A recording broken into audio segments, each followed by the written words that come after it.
WHIP, Philly's #1 college radio station. Now, on Philadelphia's #1 college radio station, WHIP, Rational Radio.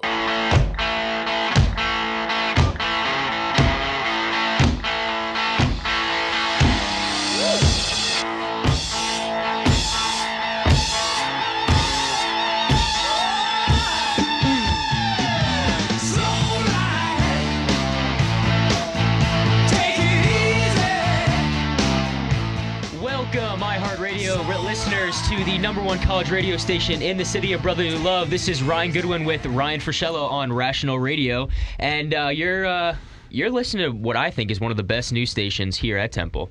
Oh, without a doubt. Without a doubt.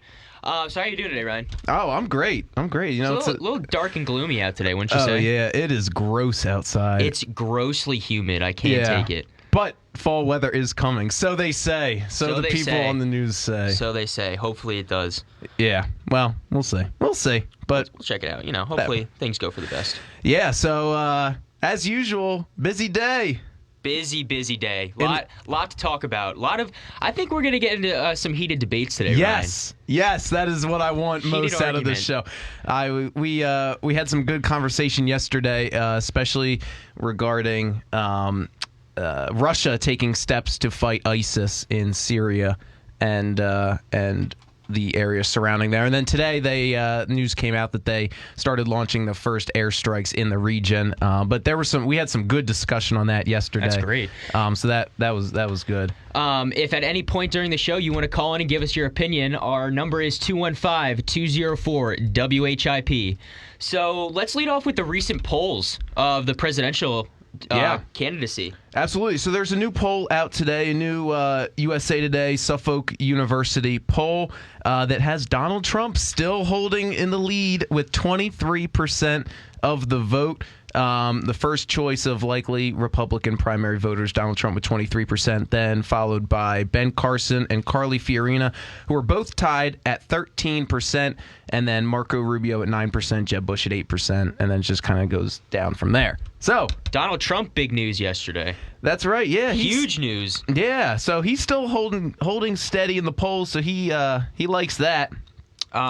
He released his tax plan yesterday. That's right. Interesting tax plan, because he wants to first the thing I was surprised about. This according to an article in the Wall Street Journal. Anyone who makes under $25,000 who files their tax return singly, or if they file jointly and make a combined income of under $50,000, they would pay no federal income tax. Zero. Nothing. And that they, according to this article, says that would reduce taxes to zero for 31 million households. So that's 31 million households you're just kind of wiping right off the books.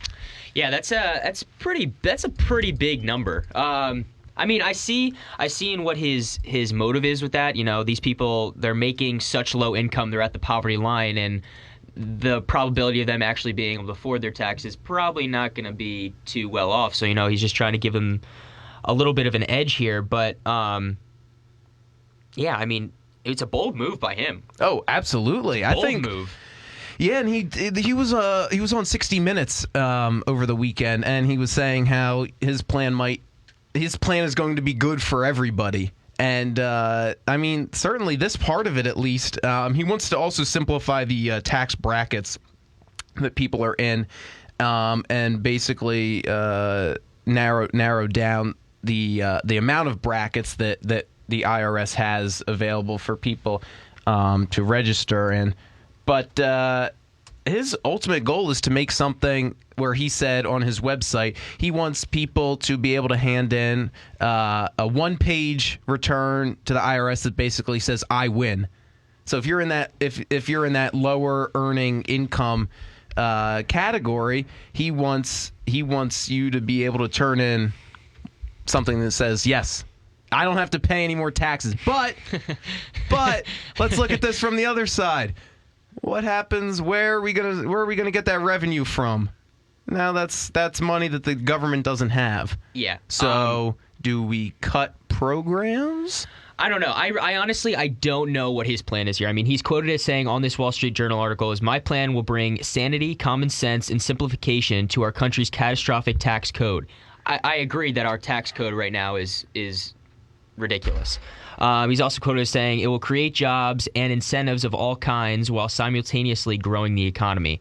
So the government may not be getting the revenue through taxing, but with these low-income families having these tax breaks and not having to pay taxes, there's going to be some sort of economic growth, as in they'll be paying more for things, they'll be out giving business to local shops, things like that. So in that sense, we'll be getting some revenue from that, but not in the same sense that we would be with the federal tax.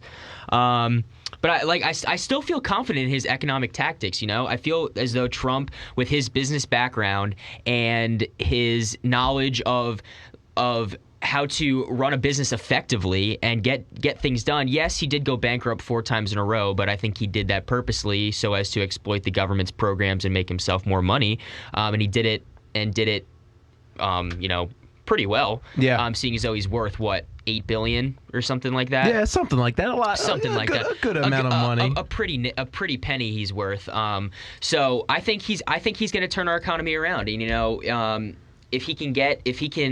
looking long term, if he can get the pipeline to be passed in Congress, I feel as though with that whole thing, he'll be able to turn that for the better and create hundreds of thousands of jobs, if not more, and bring millions and possibly billions of dollars into the American market and get us off the reliancy of the Middle East.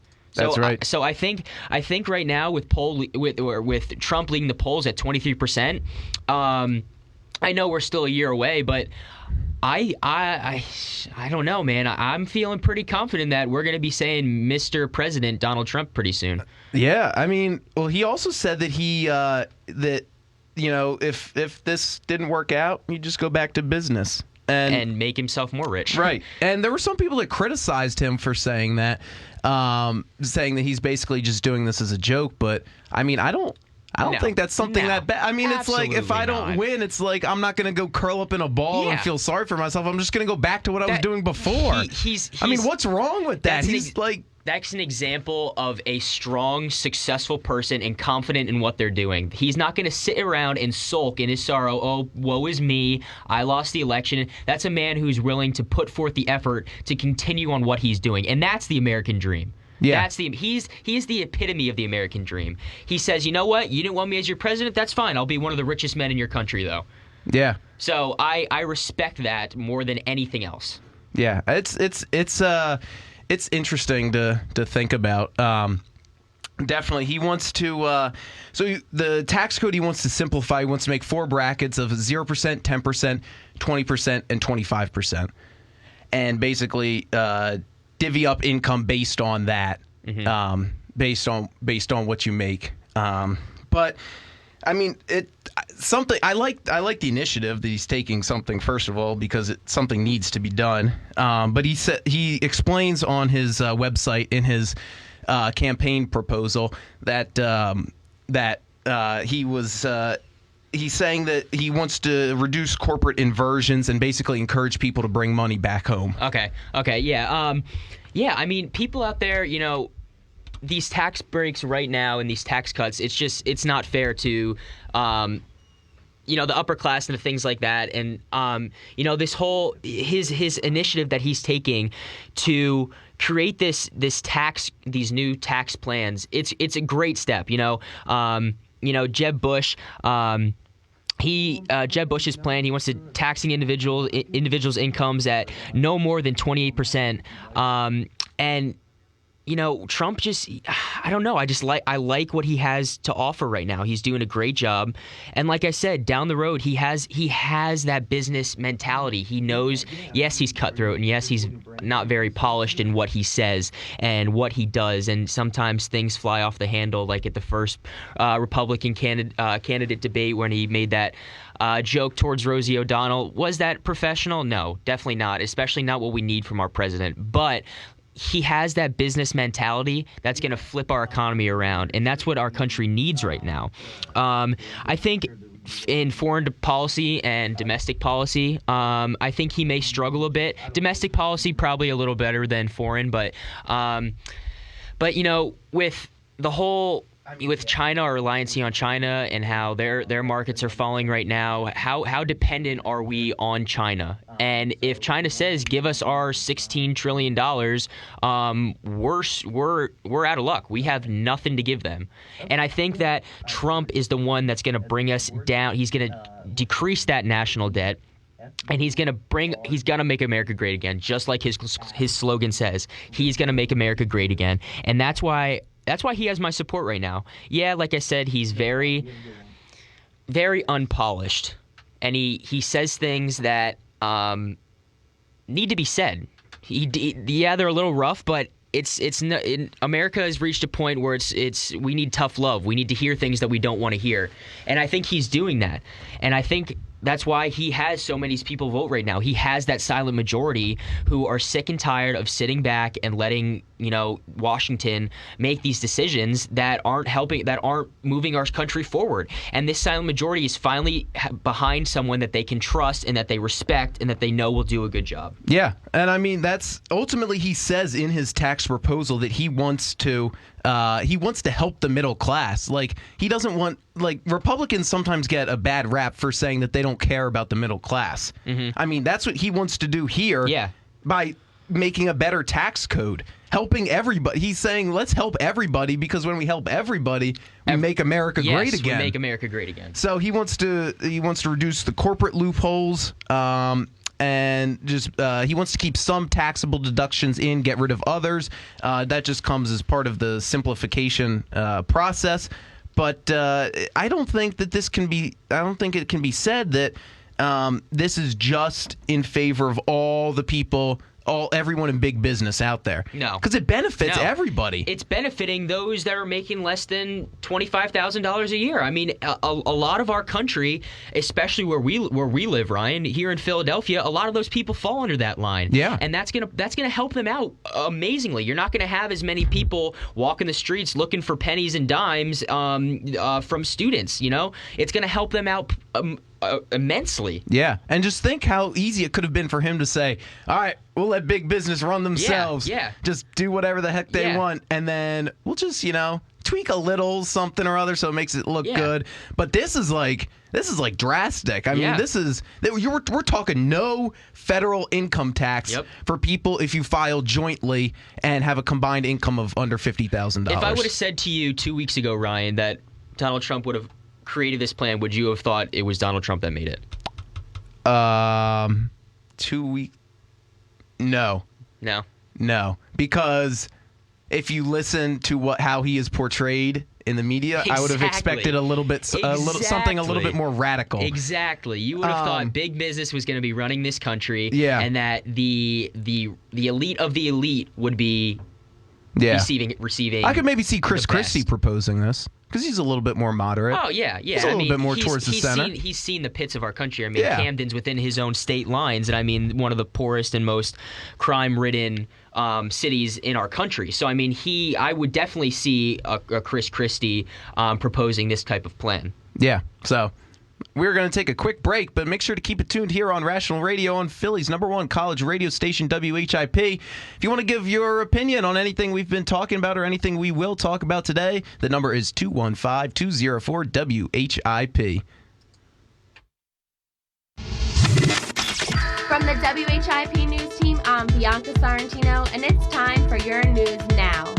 The Philadelphia Police Department and the Temple Police are working together to find the suspect in the armed robbery and sexual assault of a female Temple student on the 1400 block of North Carlisle Street. This occurred in the early morning hours on Tuesday, September 29th. The suspect is a black male and is in his mid-20s. He has a goatee and was wearing a gray beanie, green vest, and black long-sleeve shirt. Anyone that has any information should call the police or Temple Police at 215-204-1234. On the night of Tuesday, September 28th, two men attacked and robbed a 23-year-old woman. The Temple Police are reminding Temple students that shuttles are available from 5:30 p.m. to 6 a.m. every day. There's also a walking escort program available from 4 p.m. to 6 a.m. every day. Call 215-777-WALK for help from a walking escort.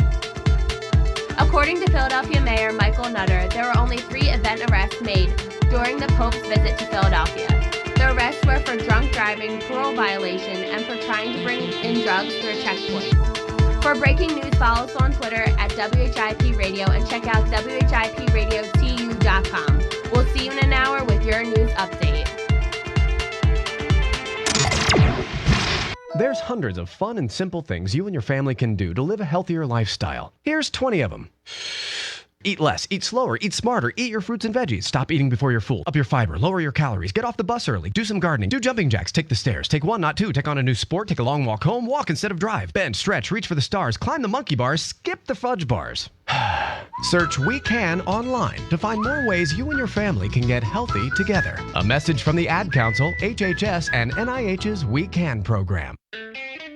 Hi, I'm Ryan Seacrest for RAD. Over 300 people in this country are killed every week by a drunk driver. That's the equivalent of 2 747 plane crashes every single week. And the problem isn't going away unless we all do our part to stop it. So if you see someone who's about to drive after drinking, get the keys. Don't leave it up to anyone else. Friends don't let friends drive drunk. A public service announcement brought to you by RAD, the National Association of Broadcasters, and the Ad Council. You don't usually get a stock tip from a 16-year-old, but I'm here to tell you about a different kind of stock. It's called Better Futures, a stock for social change that's not about making money. Instead, you invest to help students like me go to college, which ends up making the future better for all of us. My name is Alicia, and I'm your dividend. Invest in better futures with UNCF. Visit uncf.org/invest. A mind is a terrible thing to waste, but a wonderful thing to invest in. Brought to you by UNCF and the Ad Council.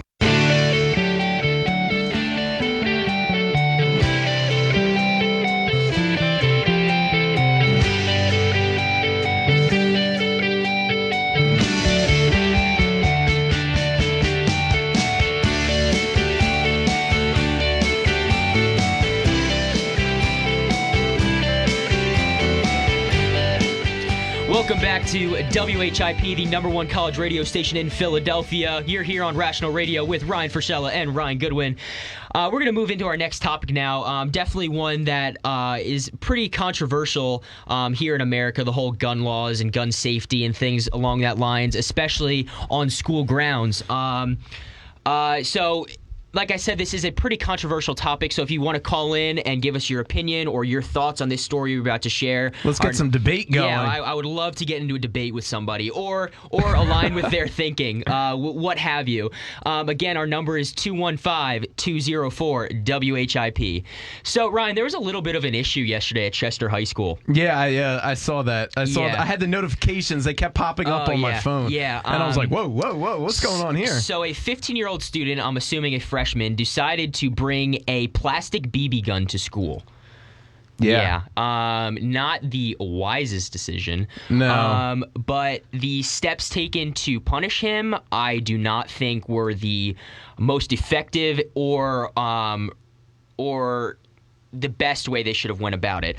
So, again, a Chester High School student, 15 years old, his name has not been released, decided to bring in a plastic BB gun to school. He's only 15, so he can't be tried as an adult, and they're charging him with a first offense misdemeanor, meaning that they cannot arrest him on scene for what they did. Now, what was seen by witnesses and what the article on Philly.com described was the student put the gun in his waistband. It was there. He lifted up his shirt, took it out, and proceeded to place it in his backpack. Now, I can see where the first misdemeanor offense would come in if the kid, we just came off a weekend, whatever, and he was out with his friends. You see where the law was broken when he pulled out the gun. Exactly. And I can see that the kid was out having a BB gun war, or whatever kids do nowadays with those things. They have BB gun wars? Yeah, I don't know. I'm getting too old for this stuff. I'm walking through 12 feet of snow barefoot every day. Oh, no. No. No, but, I could see if the kid was out, accidentally left it in his backpack. And, yeah, you still have to get punched for that because it was you weren't smart in leaving stuff in your in leaving things in your backpack, but the fact that he had it in his waistband and then placed it in his backpack, the kid knew exactly what he was doing. It wasn't like you walked into school and like, oh, wow, I have a gun in my pants. No, he knew what he was doing. And the police commissioner, Joseph M. Bale, pleaded with prosecutors to make his sentencing or his punishment a lot more severe than what it needs to be, because he's right. This sets a precedent that for other students in that school saying, wow, this kid got away with it the first time. That means I can get away with it the first time. And he's right. Yeah. You know, we've in the past 15, 20 years of this country, we've had Columbine, Virginia Tech, Sandy Hook.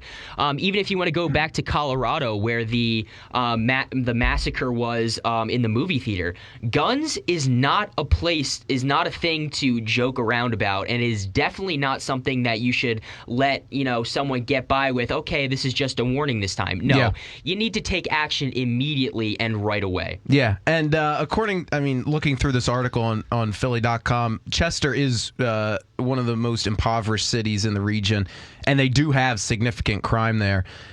This year, there have been 63 arrests for possession of a gun in the city. That's according to the Pennsylvania State Police, 8 of which have involved a juvenile. Yeah, 8 instances where someone under the age of 18 has a gun. And this very kid, mind you, the very kid who was caught yesterday on Tuesday at school, was also. He was caught up in an investigation a couple months ago. This was also listed in the article on Philly.com.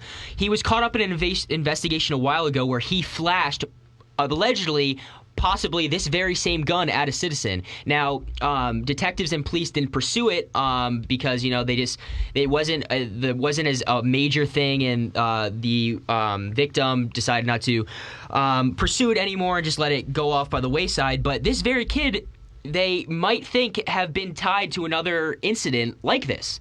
Yeah. So this needs to be handled now. First of all, let's talk about how easy it was for him to get the gun into the school. Exactly. Should students be going through metal detectors? No. No? No. No. Okay.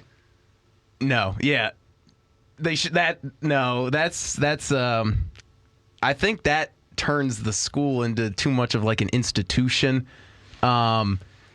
I don't think so. I know there are schools that have metal detectors out there, but I don't think that it is feasible to do that. For every single kid that walks in, it's almost like you're going through airport security. No. Do you think so? I believe so, yes. Okay. I think you should. And this is my reason why. In my area, I'm from Allentown, Pennsylvania.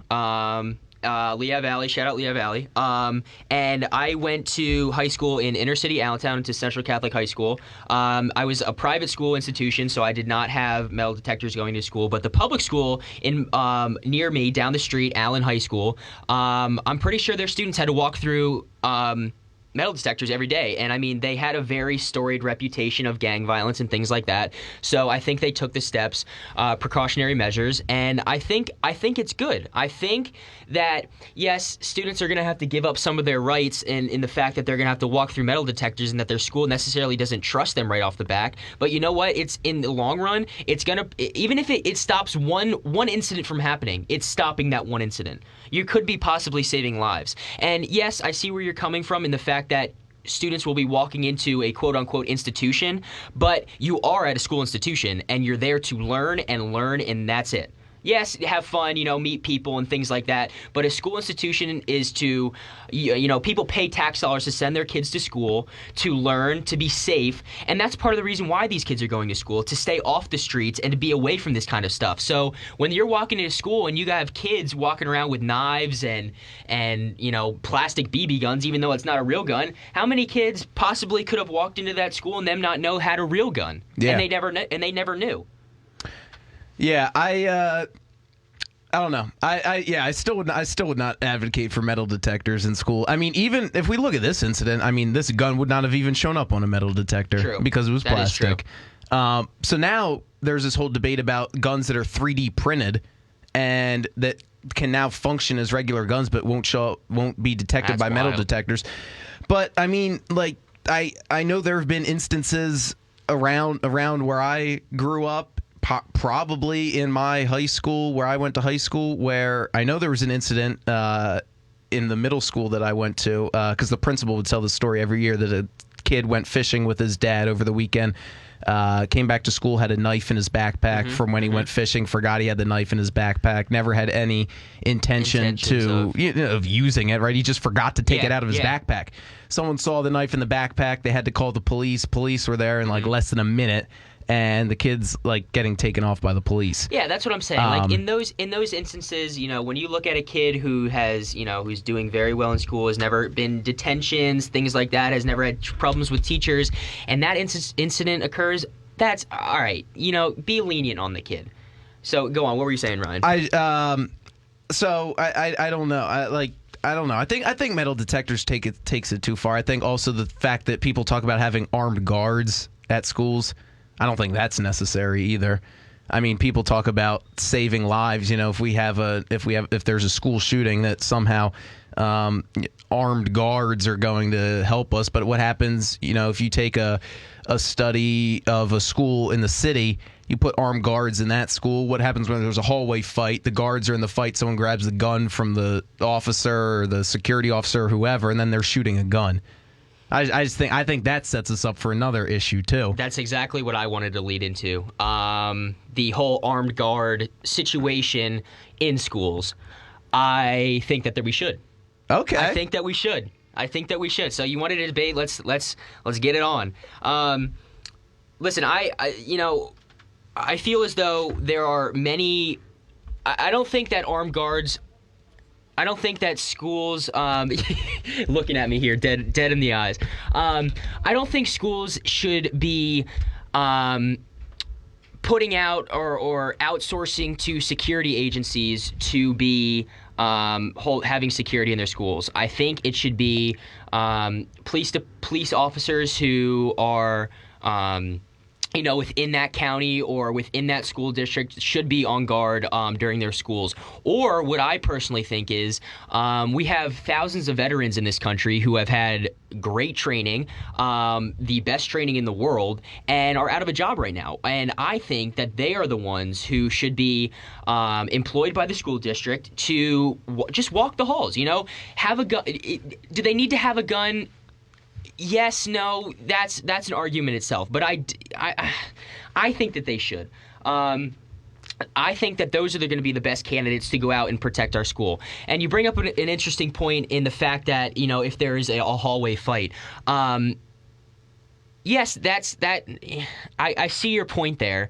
But I think that the intimidation of and, that also brings up another thing. Do you want to intimidate students at school with having someone with a gun? No, you want to have them a happy feel in school, but, a little sense of intimidation puts people in line. It puts them in check. So that's what I'm saying, that, having these guys walk around with, a 9mm strapped to their hip, it's going to keep people in line, that their school doesn't mess around. They're not going to tolerate this kind of stuff.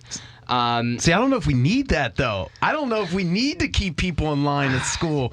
I mean, maybe it's because, we come from two different areas. I mean, maybe I'm seeing it from a different perspective, but I see it as, these kids are there. We're supposed to have a safe learning environment, which, you could argue that having armed guards there is keeping it safe, but I don't think when walking into school every morning and you see guards standing at the doors with guns, strapped to their hip or whatever, and then you have to walk through metal detectors, and then you're constantly walking through the halls worrying about. If something happens inside a classroom, that's. No way is a security person going to get there before there's already damage done. But what if all right. So my thing is with the security guards in schools outsourcing. I had a security company protect my parking lot at Allentown Central Catholic High School. I don't know what the company's name was or anything like that. But my problem is we labeled the guy as a rent-a-cop. He did nothing. All he did was sit in his car and sleep all day and spit chewing tobacco out his car window. That's all he did. Half the time I would come in late to school after a doctor's appointment or something, and he would just be sleeping there. Anyone could have rolled up into my parking lot, cracked open my window, and and taken anything. And I mean, there was hundreds of cars in that parking lot. So my thing is, that's why I think we need to have armed police officers or these veterans to go out and do that. And you brought up a point as, sometimes the damage is already done and that, the officer is too late to the action. But what if, all right, the damage is done in one area, and they're just getting started, though? What if the person who's doing it is just getting started? A lot of these shootings, they don't happen in one isolated area. You'll have someone running around the school laying lead to anybody who walks by. So, I mean, I feel as though you're right in that the police officers can't be everywhere at once, and maybe in one area they might not be able to save lives, but in other areas, in like the Sandy Hook shooting and things like that, and Virginia Tech, having an armed guard or several, their presence, it's going to spread out, and that they might be able to contain it to one area and then defuse the situation in that one area. Yeah. I mean, if we look at armed guards, I mean, if there's someone who's walking into a school who really wants to shoot up that school, I don't know. Is an armed guard going to stop them?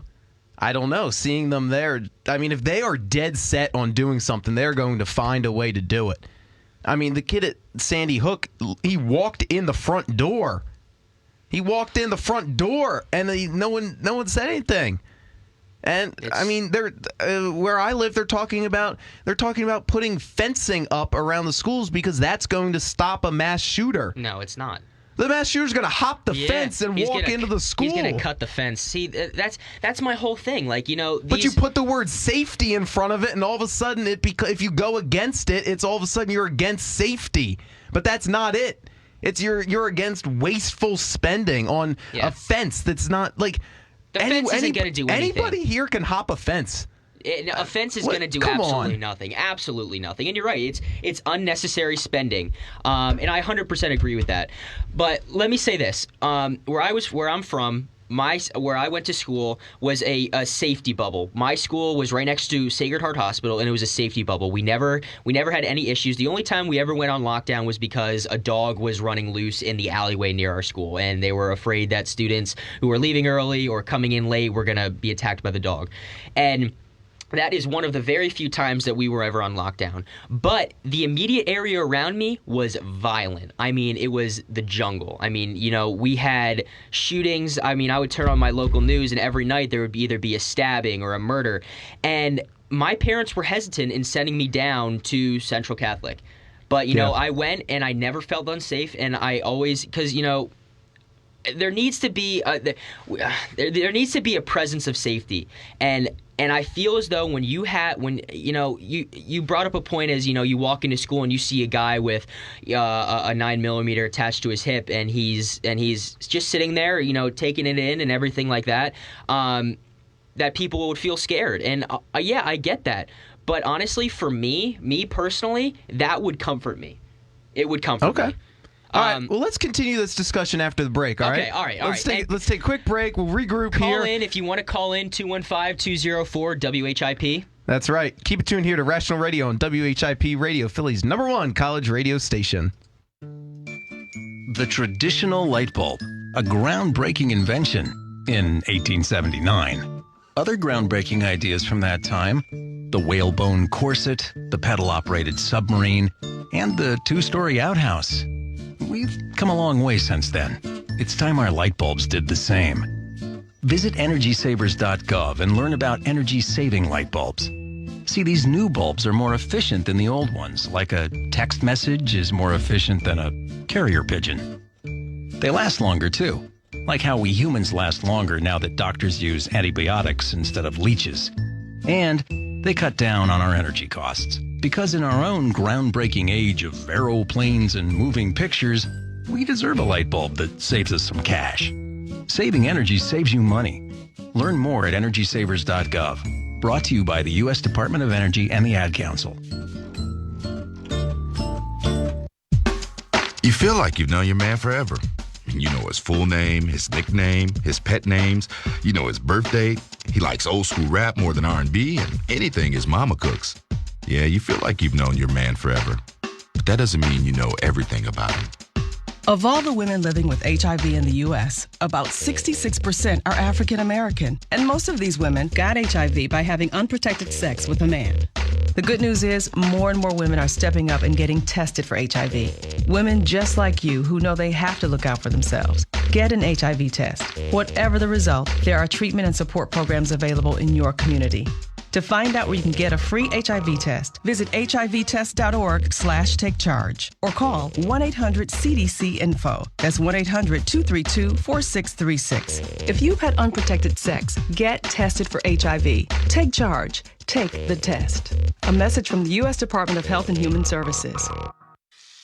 Hey, is that a faucet running? Nope, that's not a faucet. That's a river rushing through the forest. It is? Yeah. Forest rivers provide over 100 million people with clean water to drink. The water comes straight from the forest to us. In fact... What? I can't hear you because of the vacuum. That's not a vacuum. That's the trees in the forest cleaning up the air we breathe. How do trees clean the air? They soak up the dirty air on their leaves, branches, and trunks, which means clean air for us. Cool. I didn't know that. Yep. But the forest does more than give us clean air and water. It gives us shade for hot days, birds to listen to, and trees to climb. Wow, that's awesome. I didn't know how cool the forest could be. Hey, let's go explore some more. Visit the forest today and enjoy all it does, just for you. To learn more about the forest and find one near you, go to discovertheforest.org. Brought to you by the U.S. Forest Service and the Ad Council.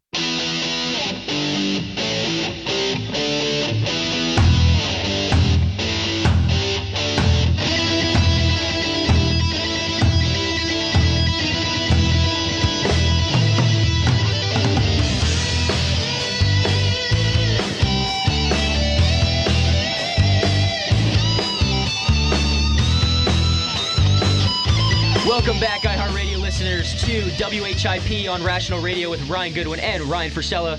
We're talking guns and gun safety and in schools, and if there should be metal detectors and or armed guards in schools. If you want to call in, 215-204-WHRP is our number, and we'll be looking forward to your call.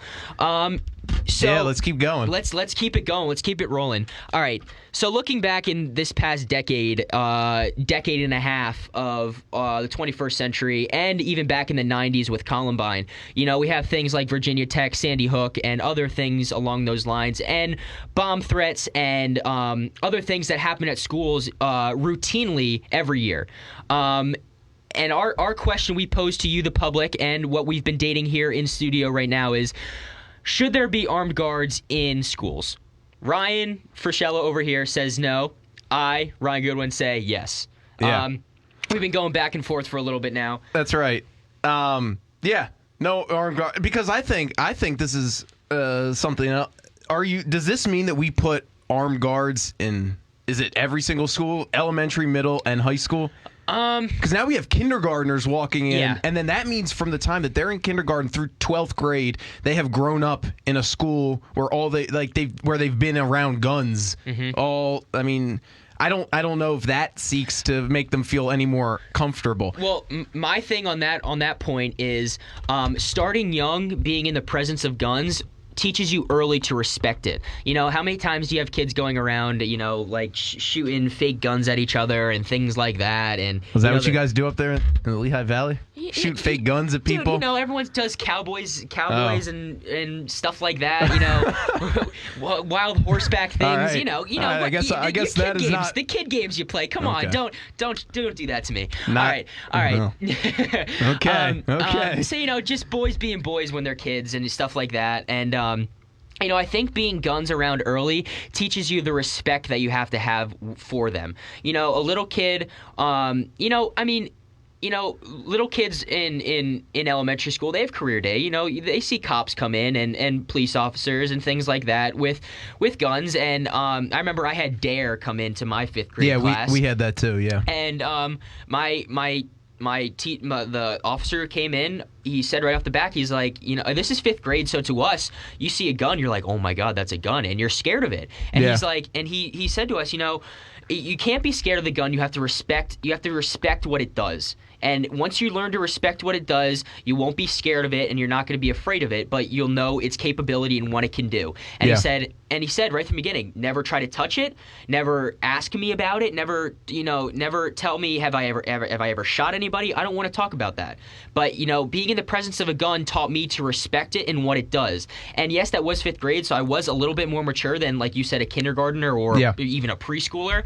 But I think, like I said, being brought into that mentality of guns in an early stage, I think it's going to help people realize that guns are not a joking matter and that they are prevalent and that they are a serious thing that are meant primarily to protect people. And yes, for sporting reasons, but protection, I think, is a major thing that people use them for. And I think that's what we need to instill in all of America. And if that means putting it into the minds of little kids early, I think in the long run, it's going to help our nation realize that other gun control issues. Okay. So, yes, we had DARE too. Yes. Yes, the police officers in my township do carry guns. They did bring the guns to school. But one of the things that was, I guess, common among all the people around me, it wasn't so much the fascination with the gun or asking about the gun or whatever. It was more just noticing that it was there. Like, you're like, okay, he's a police officer. He has a gun. Yeah. And I mean, going through school, I mean, there may have been instances where people brought weapons to school, but not at any given point, I never felt in danger. All throughout, I was in the same school district, kindergarten through 12th grade, and I went to three different schools within that school district, elementary, middle school, and high school, and I never once felt in danger for my life at any point, no matter what was going on, because what I either knew or didn't know was going on, I knew that if there was a problem and they called 911 and they said, there's someone here who has a gun, we need the police. I knew, I have complete confidence that within a minute and a half, you were going to have squad cars coming from every direction. There would have been police cars coming so fast down the road that it would have made my head spin 3 times around. I'm so confident in that. And that was one of the things. That's one of the things why I feel comfortable not having armed guards there, is that I know that the law enforcement in Chester County, where I'm from, in Tredyffrin Township, that if there was anything wrong, that they would be there. I know that they do drills on it every single year. I know that they stay up to date on their gun certifications.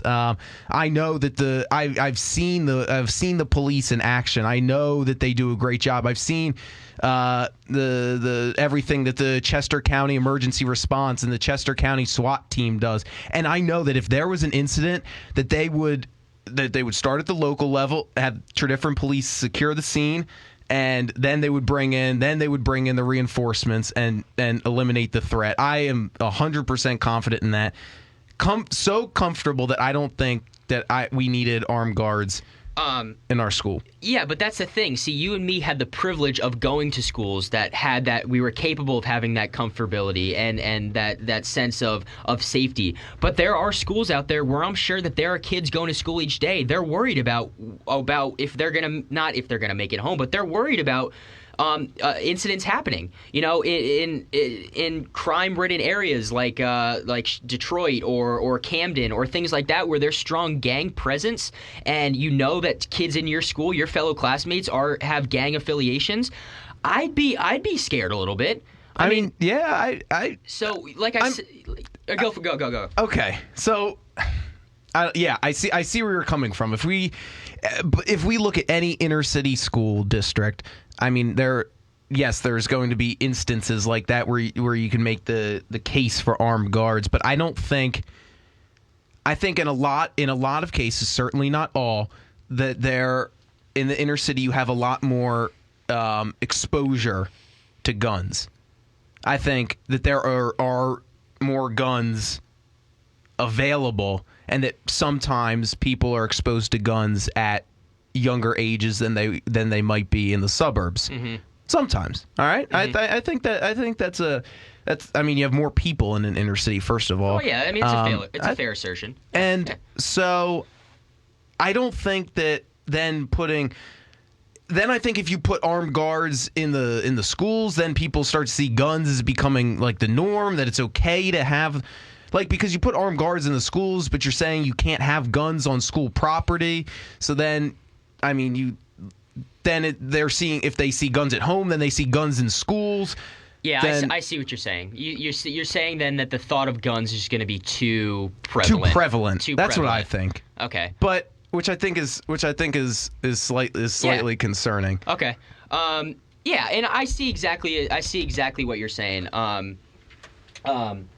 And I feel as though you're right that, you know, if your parents have guns at home and, you know, you walk into school and you have guns on your security guards and things like that, I get that people are going to feel as though my life is surrounded by guns. But guns are not a bad thing. Guns aren't a bad thing. It's the people who use them that make them a bad thing. You know, how many times do we don't blame the shooter all the time. Sometimes we blame the gun itself. And I don't think that's the best thing to happen. That the gun isn't the one. Well, the bullet itself is what killed the person, but the gun would have never fired if someone never pulled that trigger. So, you know, I feel as though a lot of people have this persona of guns as being this evil empire almost, that it's too strong and that America can't handle it. But guns they're not a bad thing. They're just like any other weapon. I mean, it's just like a knife. It can kill someone. And, you know, as long as you learn to respect that and you learn to know what it's capable of, you're not going to be afraid of it, and you're not going to see it as something that's so daunting and so dark and mysterious. Yeah. So we have a caller who's calling into the show, wants to discuss a little bit about it. It's Bill from Quakertown. Bill, go ahead. You are on Rational Radio. Hey, guys. I think I've been listening for a little bit. You guys do a good job. And Thank you. Thank you. We appreciate it. And talking about, I think it's developed from school safety and having armed guards and metal detectors to gun control. And so, first, to comment on gun control, I think that somebody said it a few minutes ago. It's not the gun that kills the person. It's the person who pulls the trigger that kills the person. Yes. But I know this. I know that, and as a few years ago when I sat in my office watching what happened in Sandy Hook, as a parent of 3 children, I would want an officer with a weapon strapped to his side walking the schools in today's world, and not to scare kids away, but to make them feel safe. And, you know, as a parent, you know, maybe in a selfish way, you say, geez, it makes me feel better. But, you know, I got to tell you, what feels good for parents typically is good for their children. And I don't think the idea of dismissing armed officers, or I think veterans are actually a great idea, with a gun on their side, is going to, I think that's going to make kids and families and a community feel safer. And at the end of the day, that's what we need. And these thugs that are out there that are shooting these people up, I guarantee you, they know that there's guys in schools with guns. They're not going to that school. Yes. And I drive around in Quakertown in Philadelphia, and you look these guys right in the eye, and they look the other way. Yeah. So, you know, you can't let them intimidate you. And when they see things like that, they're not coming. And I guarantee we'd have 15 more children or 10 more children's lives in this world right now in Sandy Hook if we had armed guards there. Yes. Yeah. So that's interesting that you bring that up. So you do think that it would be a deterrent seeing someone else with a gun, whoever it may be in a school, for that shooter to say, nope, I'm not doing this. I do. I mean, listen, there's 2 different ways to carry a gun. One is a thug, and you got it in your back. Right. And then another one is somebody with authority who's respected in uniform and has a gun harnessed on the side. It's locked up. And you know, I think in that sense it gives you a feel of safety. Yeah. You know, when I walk into a bank sometimes and I got cash on me, I feel safer when I'm making that deposit with a cop in there with a gun on his side. Yeah. It gives you a sense of security. I'm 47 years old and I feel safer. So I can only imagine for children who really, you know, not to be afraid of cops and be intimidated by it. But if they respect them and they respect what they represent, I think there's a real comfort of security and safety for not only the children, but the teachers, the faculty, the administration, and the families as a whole. Yes. Yeah, I think that's very interesting point. We appreciate you calling in, sharing your opinion. Thank you for listening. Keep up the good work. Thanks, Thank you. appreciate it. So yeah, I just think some great points there. Some really, great insight. Some really great insight. I like it talking about it from the perspective of respecting respecting what it stands for. Yes. I mean, you look at something and you think that this isn't going to be good, but then you hear about instances where you say, "Oh man, if we had done this differently, maybe this would have turned out better." Maybe we don't know because we didn't try it. Yeah. But I think just so many. I mean, people in this country are tired of seeing on the news and reading about these mass shootings. I mean, because you read about it, you see Sandy Hook, you see the guy who shot up the church in South Carolina. Yes. The guy at the college in Mississippi, I believe it was. And you see it, and then you just start to feel like that this is commonplace.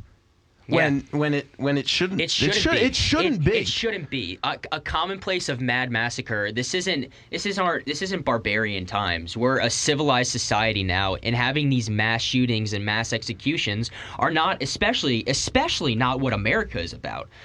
I understand with the radicals over in Asia, what they're doing. I don't see them as being as civilized as we are here in America. We are a peaceful people, and we are here to just live our lives. We are a free nation, and we don't need that kind of darkness and threat to our lives every day walking down the street. It's just not acceptable. So that's why I think. Oh, without a doubt. I mean, there's no way there's no way that you can characterize that as something that is acceptable. The fact that people have to walk out their door some days and wonder if they're going to make it home for their hot meal at night it's troubling to me, and it scares me. It scares me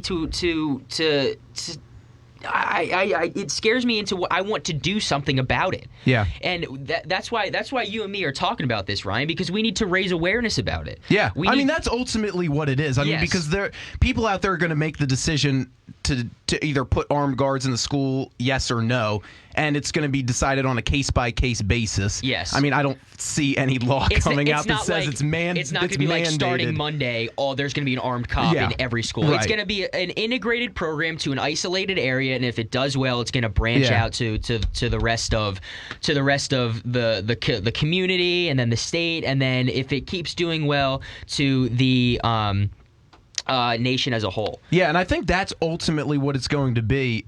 Is it's going to take one school that has armed guards and that potentially has an incident happen where the armed guard intervenes and see how it does as compared to if he wasn't there. Then it'll be the discussion will come back up again, and it will be, look at how well this worked. Should we be trying this in other locations? Yes, you're exactly right. That's exactly what it's going to take. So we're pretty much out of time here on Rational Radio. Great discussion for today. Great discussions. We thank Bill from Quakertown for calling in. Great insight. And if you ever want to call us at any time during any of our shows, Monday, Wednesday, Friday, with Ryan and Ryan here on Rational Radio, we're 215-204-WHIP. We thank you for listening, and have a great day, folks. Yeah, that's right. Have a good day, everybody. You're listening to the #1 college radio station in Philadelphia, WHIP Radio.